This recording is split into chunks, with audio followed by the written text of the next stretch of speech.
Not sure how to tackle your taxes? Are you sweating the small print? You may be experiencing FOMO, the fear of messing up. The answer? Using TurboTax on Intuit Credit Karma. They help you get your biggest refund, and then we help you do more with it, with a personalized plan designed to help you hit your money goals. It's time to take your taxes to the max. Start filing today in the Credit Karma app.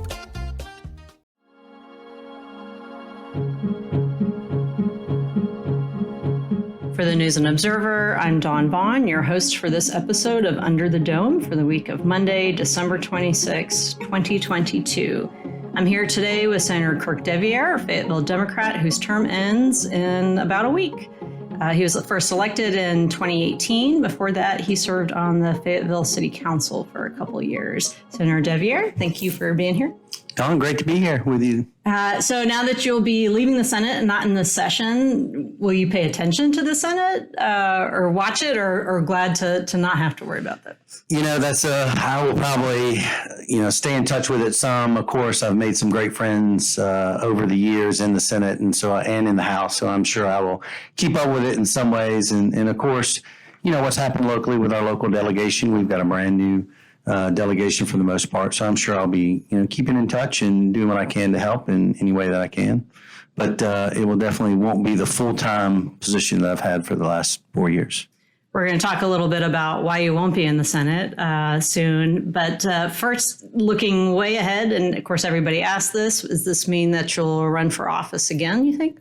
A lot of people ask me that question. I'm getting that a lot. I'm not sure what the future holds. I know that, not to get overly religious, but I know that God's had his hand in this journey so far for me, in this journey of service with me and my wife. So we're just going to see where it leads us and see where that is. My wife likes to say that DNA, service is in my DNA. So for now, I'm going to spend more time with my son. I'm going to spend some time with my wife because she has definitely been shouldering the burden over the last 4 years of raising our young son. Spend a little time in growing my business and stay plugged in to a degree, and we'll just see what the future holds. There's a lot of dust and landscape to settle over the next couple of years for sure. deViere mentioned, for our listeners, he mentioned service. He served in the Army previously, and his district, of course, is adjacent to Fort Bragg. So let's talk about your time in the Senate. Are there certain bills, certain legislative wins that you're most proud of or that were... I think for me, there was probably a central theme for me. When I went to the Senate, I wanted to ensure that Cumberland County voice was strong there, that it was part of the conversation and that we were at the table. And I think we're able to do that. I mean, when I look back at the school reopening bills, the justice reform bills, the transportation funding, environmental issues and funding like Gen X, and then ultimately the budget. I mean, the first one in 4 years. Cumberland County's voice, the people that I represented, were at the table. We were in the middle of the hard discussions. And I think that's important. And that's really what I set out to do. So there was a lot of accomplishments over our 4 years. But for me, I think probably the biggest accomplishment was what I believe was my number one job in the Senate, and that was to help people in my district. And we did that. Our office answered over 4,000 constituent requests and asked for help over the time I was in the Senate. And just the stories and the way that we were able to help individual people that had lost their job or couldn't get their homes or were struggling with after hurricane recovery with the rebuild program or with Gen X or a litany of things, being able to help them individually truly was something that I will take with me and that touched my life. So let's talk about two of the things that you mentioned, and that'll be a segue into when we start talking about the last primary. You mentioned the schools reopening and the budget. And you've been among this group of about 4, depending on the vote, of the more moderate Democrats that have pushed for both budget negotiations and the schools reopening compromise. So what was your role there? And then however you want to start talking about the primary as a result of that. Yeah, I think with the school reopening, I clearly heard from my district that our children need to be back into schools. And I really took a hard stance on it. Early on, I took a hard stance on it. I knew that the COVID was beginning to subside. We had a vaccination that was out there, or vaccine that was out there. I took a hard stance against a lot in my party, to include the governor. But I think it forced some conversations. That was one of the votes that I, voted to override a veto. And I think that brought people back to the table, and that we had a group that worked hard. I got my hats off to Senator Deanna Ballard, who worked hard on that. But it brought people back to the table. We found a compromise that the governor and the General Assembly could live with, and we moved forward. And more importantly, we got kids back in school. And was something that I believe my district wanted. And when you look at the budget, I was one that voted early on for the budget. I believed, again, that's what the people in my district needed. There was a lot of resources for my district in that early budget. And as we progressed, there were 4 Democrats that were on the conference committee.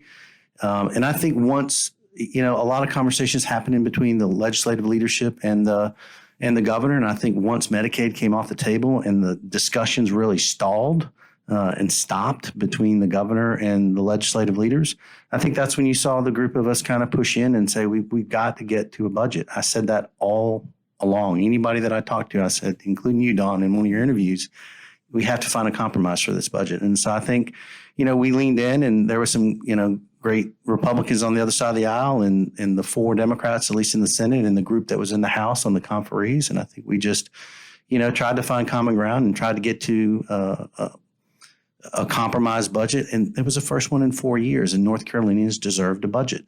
Once again, some viewed that as, that I was bucking the party line. And, even though there was 4 of us that were working, I viewed it as we were working in the best interest of not only my community, but the people across the state, no matter which side of the aisle they were on, or who they were, or where they lived.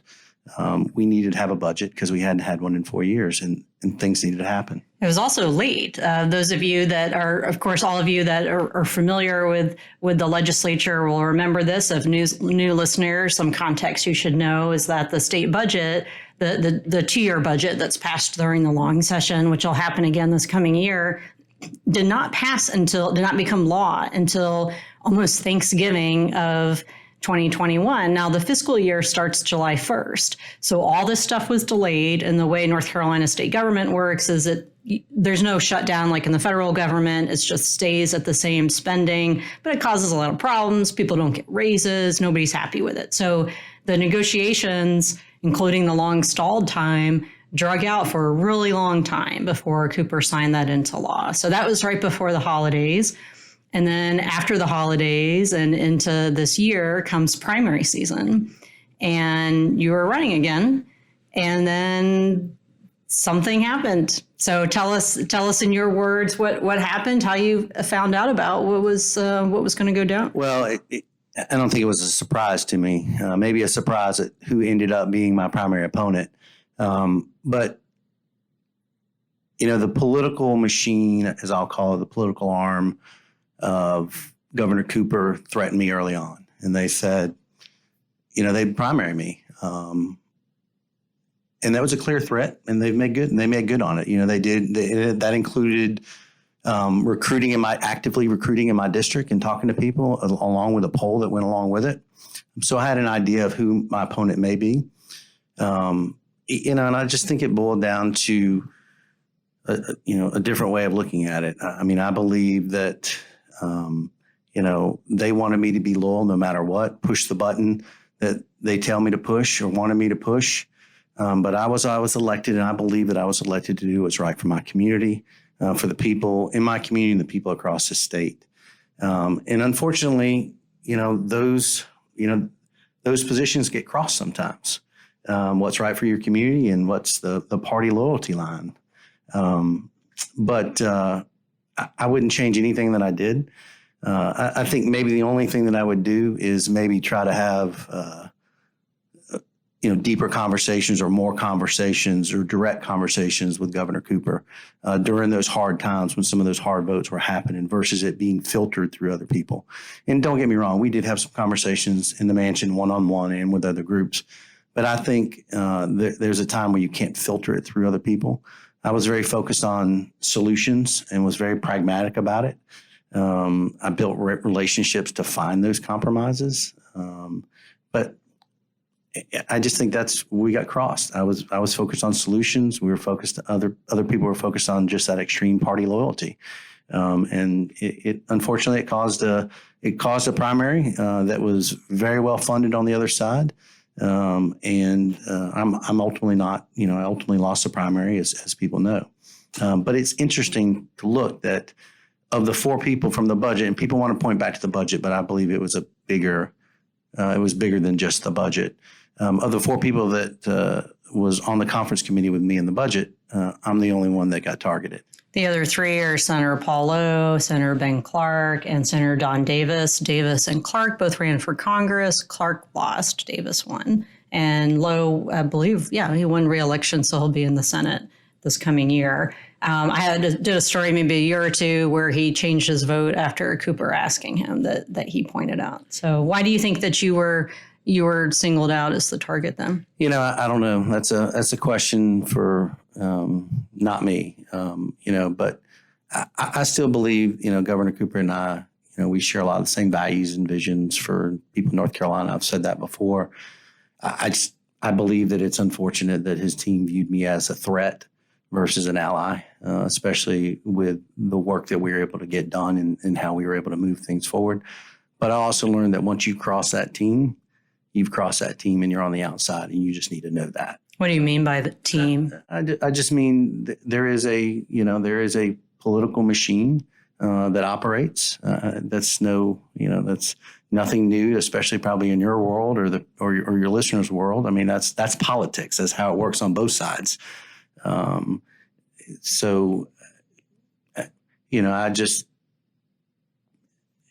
just have to know that going in when you're making when you're deciding how you're going to function as a legislator. You're not the only budget conferee that you said it's not just the budget that lost their election. Brian Farkas in the House lost his election. Of course, that was in the general election, not the primary. No other candidate had a governor-endorsed opponent on the other side against him in a primary.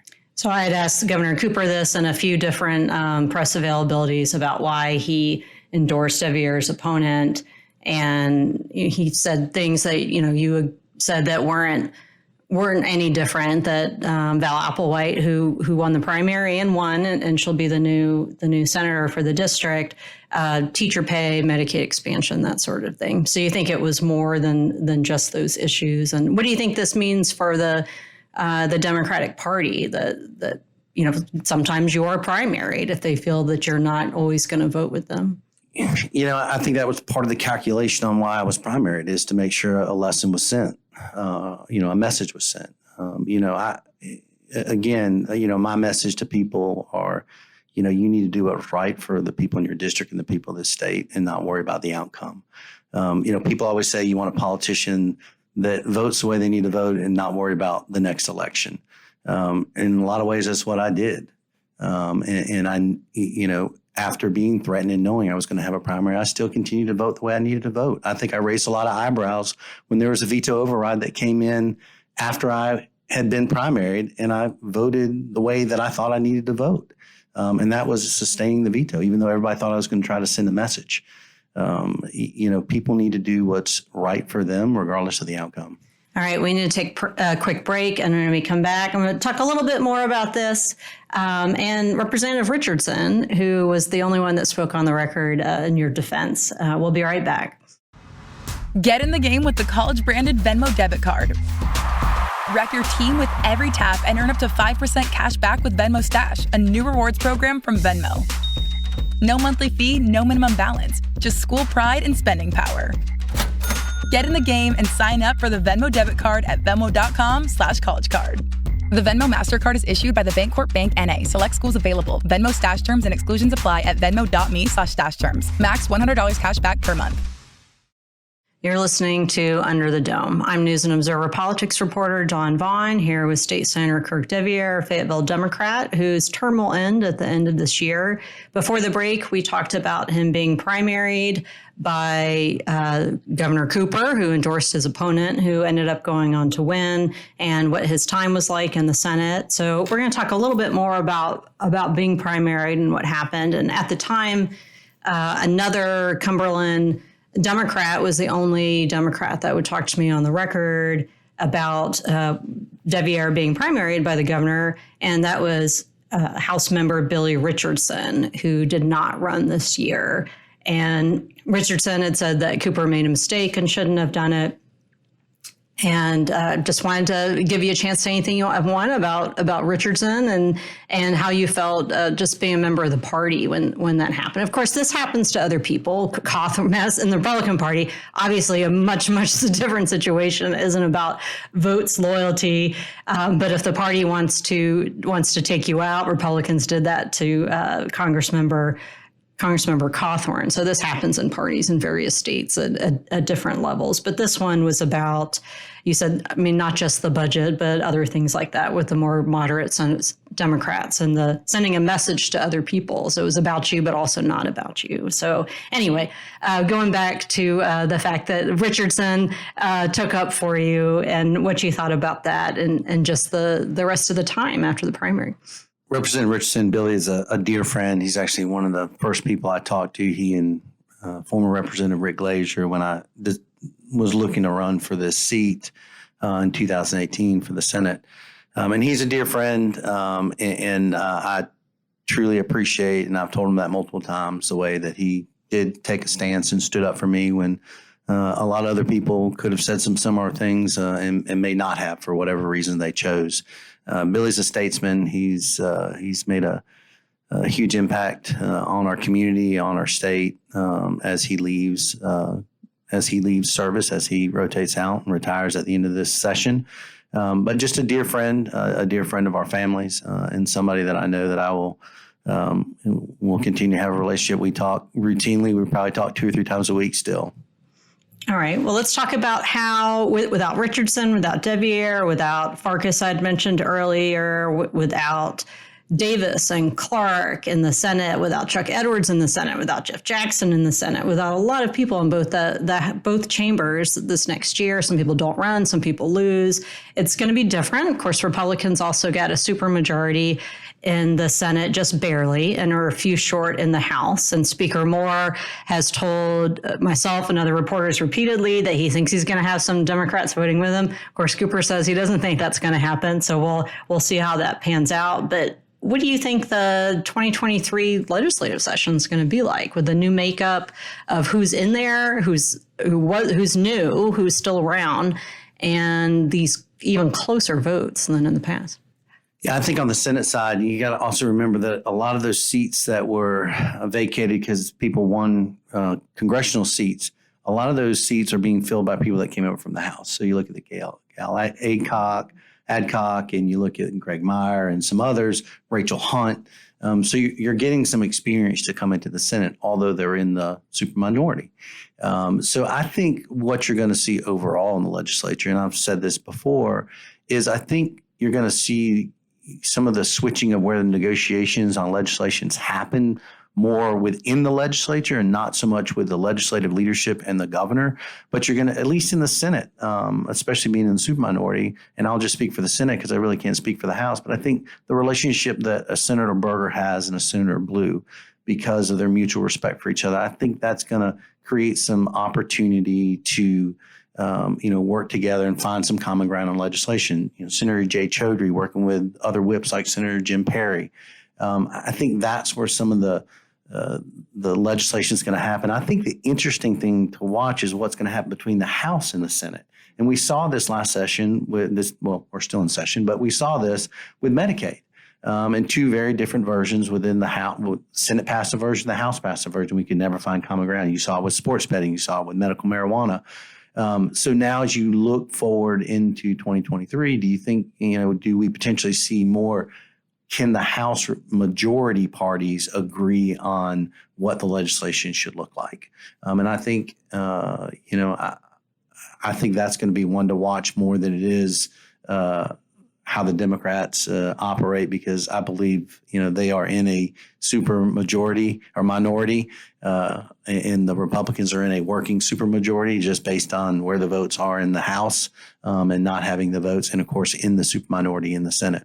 You'd mentioned Republican Senator Deanna Ballard with the schools reopening negotiations. She lost her primary. She was double bunked with Senator Ralph Heiss, who will be back. He's one of the approps chairs, so he'll have a leading role. But without Ballard on the Republican side, she's a very prominent senator with fewer Democrats. Who do you think of Democrats or Republicans too are going to be some of those key negotiators, people that will have a stronger voice, whether within floor speeches or behind the scenes, or who do you think should, that maybe doesn't already, that's been in the Senate and is reelected? That's a great question. I mean, I think you'll continue to see, I think you'll see Michael Lee, who's I would say is a very, a moderate member of their caucus. I think you'll see, especially on the education side, I think you'll see him. He's extremely articulate, has a good grasp of what's important to North Carolina and what's important to his district. I think you'll see people like him step up more. I think, within the Democratic side, I think you'll see, the experience of a Gail Aycock, Jay Chaudhry, of course. I think you'll continue to see Mike Woodard, be that breach, I'm hopeful for things out of Rachel Hunt on the education side, because we on the caucus side, we've got a vacuum with the loss of Don Davis. So I think you're going to see some active voices. I think there's strong voices on both sides. I think you'll hear more out of Senator Newton as a majority leader, of course, Senator Perry and his role. I think you'll continue to see Senator Johnson from a commerce standpoint. And when you look at transportation issues, which are probably going to be front and center in 2023, the dynamics with Senator Sawyer working and setting up this NC-10 program, working with Senator Woodard and working with Democrats, bringing them into the process. I think that's what you're going to see more of. I'm hopeful that we're going to see more of that. Now, given Republicans are going to be able to set their agenda. They don't have to ask any Democrats anything ever if they don't want, right? But I think that, what I saw is they do at certain times on certain issues, they want that input, and they do understand that. And I think a willingness for the Democrats to find the issues that they want to find some common ground and advance their agenda, advance the things that are important to them.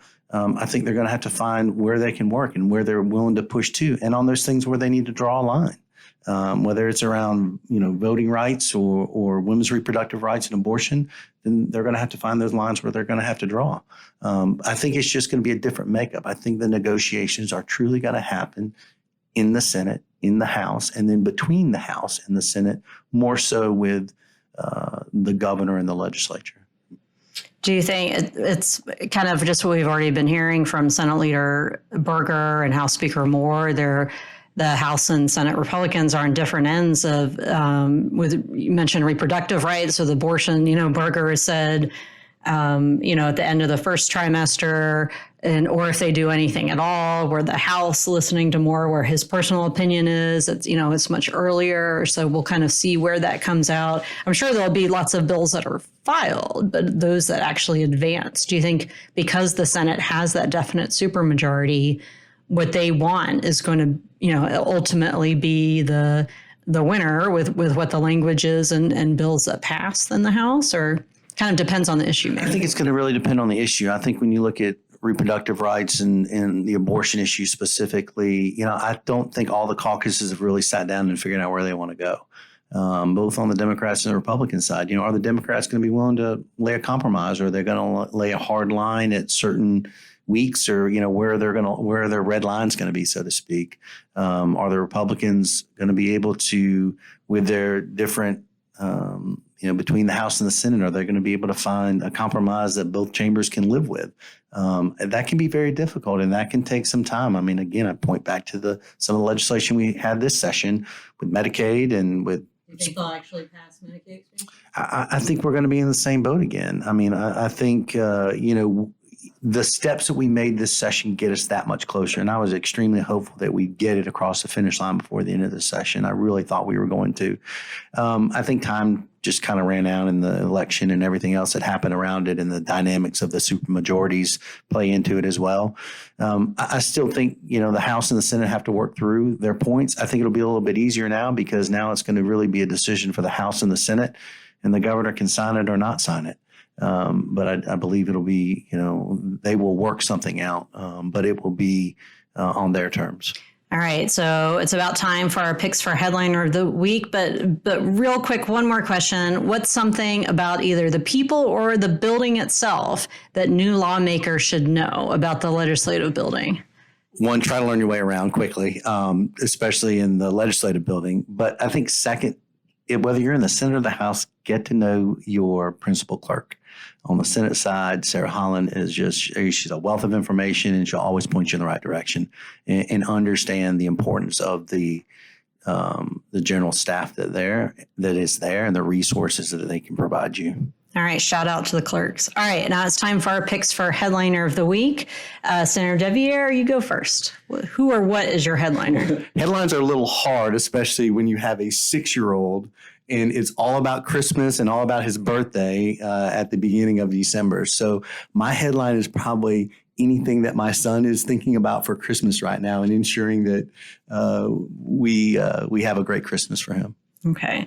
Going also with the holiday theme, my headliner is upcoming New Year's. And so my headliner is 2022.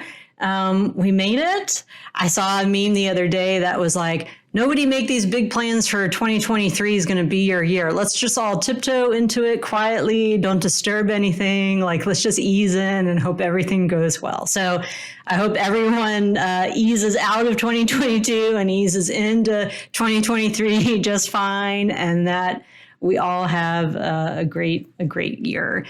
Senator deViere, thank you so much for being here today and talking with me. I'm Dawn Vaughan for the News and Observer. Thanks for listening, and we'll talk to you next time.